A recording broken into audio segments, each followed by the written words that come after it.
All right. So you would think that risk is inherently bad and it should be avoided. Well, my goal today is to show you this is not how this works at all, and that actually everyone is misunderstanding risk. So here's a trade deal for you.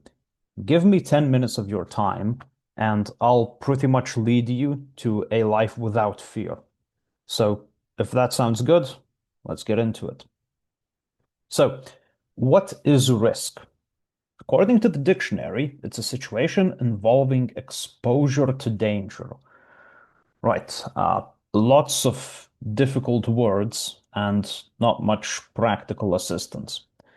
So, according to Investopedia, it's the potential harm for harm or financial loss. Makes it a bit more clear. I'll put it really simply.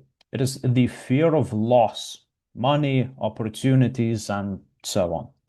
So realistically, think of it from this example. I buy $1,000 worth of stock, and I fear it may go down to $0 worth of stock. So I might lose $1,000. So you might think that the risk is $1,000 in this scenario. But in reality, there are many more moving parts to this. So let's assume that you have an emergency fund, right? Your emergencies are covered, and you're faced with the same dilemma. So what happens if you invest the $1,000?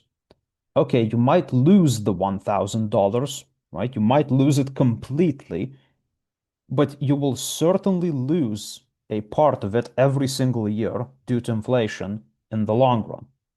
So the difference is actually that you might learn something by losing the $1,000, choosing investing, instead of, losing it by default due to inflation and learning nothing. And hey, if your investment strategy works out and so on, you make money off of this, so you don't lose anything. You're only there to profit. So what do we see realistically in this situation? That if you invest the money and you lose it, well, there's your $1,000 lesson about investing. If you don't lose money and you actually make money, well, congratulations. You've made money, and so it was worth doing, correct? And what is actually the worst case scenario? Well, apparently the worst case scenario is you letting that money sit there idle and do nothing for you. So I'd like to share pretty much a bit of a story time moment. So as a lawyer turned into a teacher slash investor, I saw many people blindly invest into pension funds. I still see this happen every day practically. Um, and the funny thing is that people barely scrape by every month. They are forced into these pension plans almost unwillingly, and they're waiting for the better promised future. Yet a lot of times passed, some of those people who invested in these funds, they just straight up passed away without ever receiving a penny back, well, pretty much due to the way pension funds work. And this made me greatly reconsider what risk is in general. So I like to think of it in this way. One day, we will all die. All of our possessions will no longer be ours. So what is the risk of losing money by investing on your own compared to a pension fund, for example? Well, in both cases, you might not live to see a penny, but if you do, I'm practically sure that you will see it faster if you invest on your own instead of trusting it to a pension fund and waiting 40, 50 years to see possible results out of that. So, another thing, and this is a fun fact. So, doom scrolling, right? You hear this all the time, and it's practically excessive consumption of news, not necessarily negative, I'd argue with this one, and without any actual purpose or intention to do anything with the information. So think of this way. If we think that losing the $1,000 is risky, Well, technically, we all lose money every single day by doing meaningless activities. Okay, so for example, me starting this channel and uploading videos to help people is risk-free. I would consider it risk-free. Why? Well, because I do this in my unplanned spare time, right? So it's practically cases where I might have had some plans up for an hour or a few, but maybe something canceled, and now I'm just sort of sitting here doing nothing. And I know a lot of people are going through this definitely as well. So instead of now doom scrolling, I have some ideas I come up with for these videos to hopefully help some of you out, and I just execute on them. So think of it this way.